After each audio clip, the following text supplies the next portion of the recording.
Yo, what's up everyone? Happy July 4th. Happy Independence Day to everybody watching this video. We got two nice slates. The very nice one is the 2 o'clock one. That's one that we'll be covering in this video. Probably have the video for the main slate out in the morning. But this 2 o'clock slate is going to be the most popular one. So let's jump right into it. You can drop a like and subscribe. Currently it's 10:20. We're looking decent. Only small switch I made was playing Chris Davis over Jackie Bradley just because I had the salary. But Sale, once again, was a disappointment. But he was popular in cash, so it didn't really matter.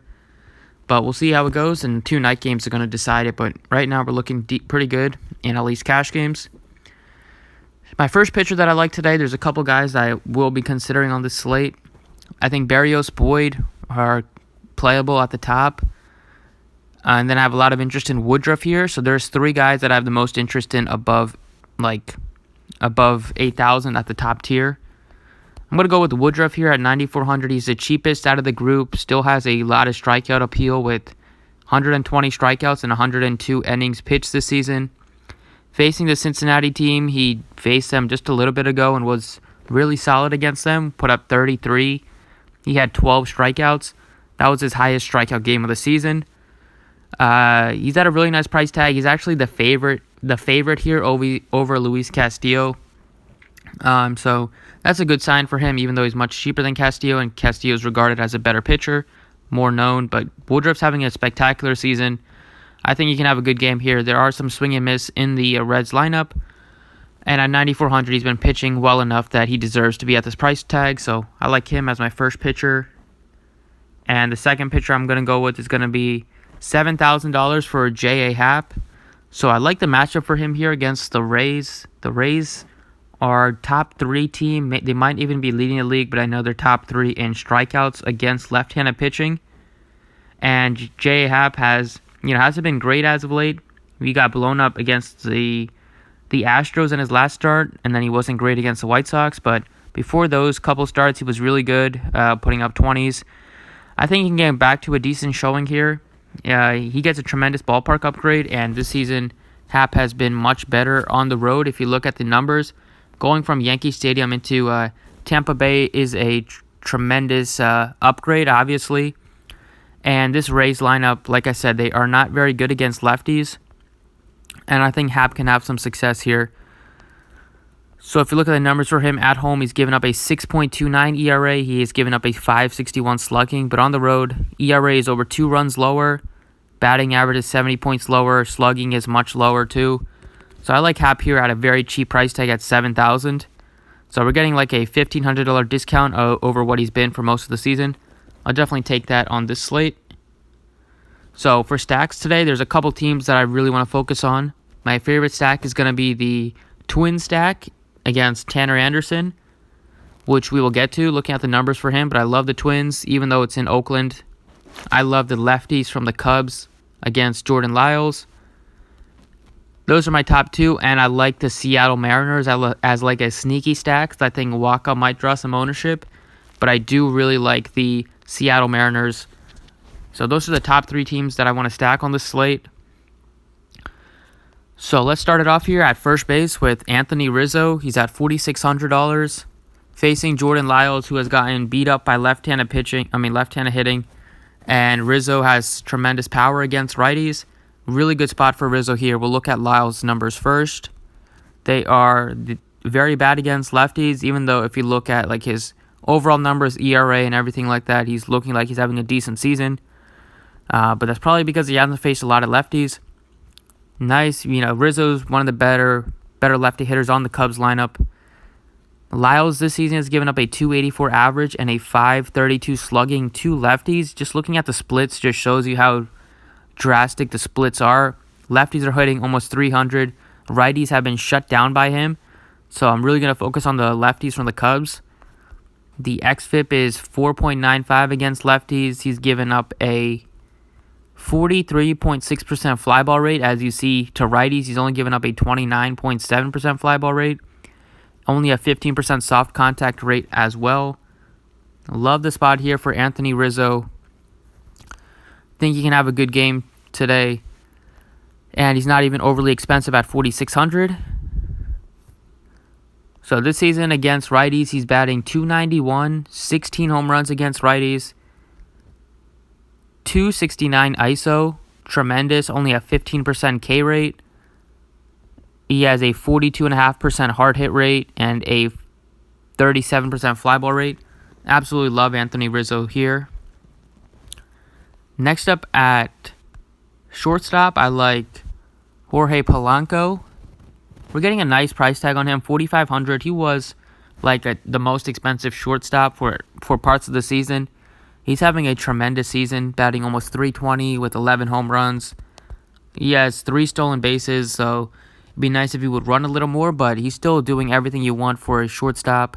It's a really good spot here, facing Tanner Anderson as a switch hitter. To show you the numbers for Polanco this season, even though it's not a great ballpark to hit in, I still think the Twins can do some damage.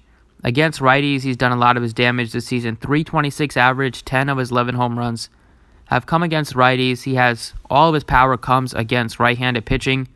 .249 ISO against righties, just a .081 ISO against lefties. Bad numbers, obviously, against lefties. 50% fly ball rate, you like to see that, and you like to see a 40% hard hit rate. And Tanner Anderson has gotten destroyed by hitters from the left side of the plate. The Twins have a couple of lefties and switch hitters that I like, and Polanco is going to be one of my favorite ones. Anderson this season is getting destroyed against lefties. .378 average, given up with a .730 slugging percentage. xFIP is over 5.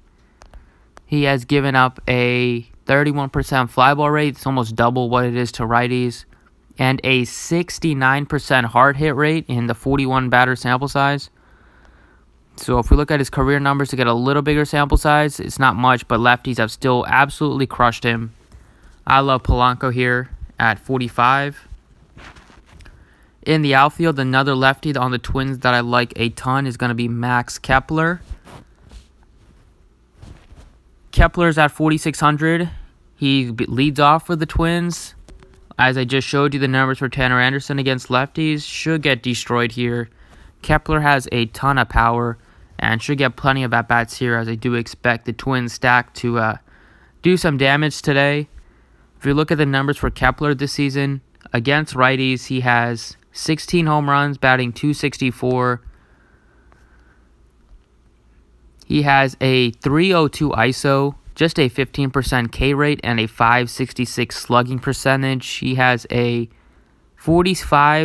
almost a 45% fly ball rate, and a 45.2% hard hit rate.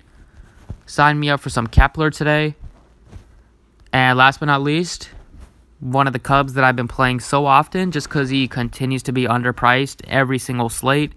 Kyle Schwarber here, if you're going to be playing the lefties from the Cubs. Hard not to play Schwarber. He's only 4,100. He has done so much power for his career against righties, especially a guy like Jordan Lyles that I just showed you the numbers for him. He gets crushed by left-handed hitters. I think Schwarber is going to do some damage here, career-wise. He has a .265 career ISO against righties with a .503 slugging percentage, 40% hard hit rate, 42% fly ball rate. Just two good numbers for Schwarber continue to be this price. He also leads off, so this makes for a tremendous cash play at least.